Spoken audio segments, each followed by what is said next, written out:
Well, we showed you those climbing numbers, but it's not just COVID-positive patients creating a dire situation for our healthcare system. Swaths of hospital workers are getting sick too.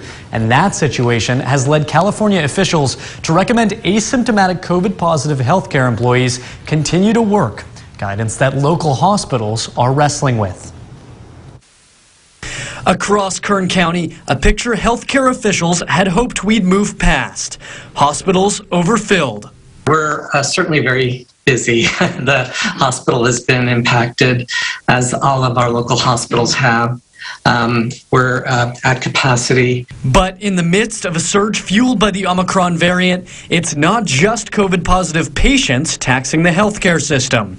Hospital workers are also falling sick in significant numbers.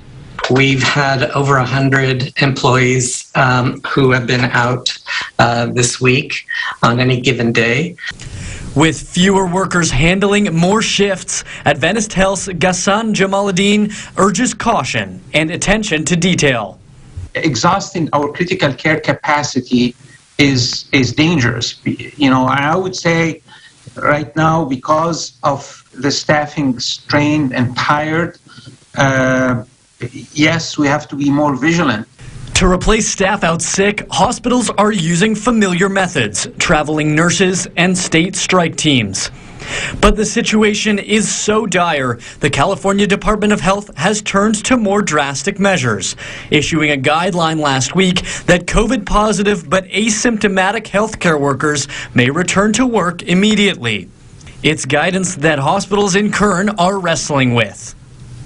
Would I allow them to work? And in a crisis situation, the answer is yes, but you take precautions. As a state healthcare organization, Kern Medical is obligated to follow guidelines from the state. Chief Medical Officer Dr. Glenn Goldis admits the plan still has question marks, but says Kern Medical would stick to it if need be. Well, I think the evidence is a little thin in terms of guaranteeing anyone's safety.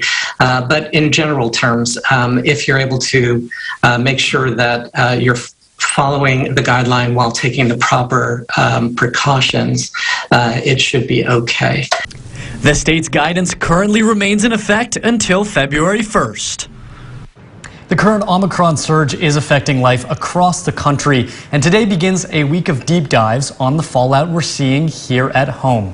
Tomorrow on Sunrise, I'll take a look at how the weight the virus is placing on Kern County schools and how you can keep your kids safe.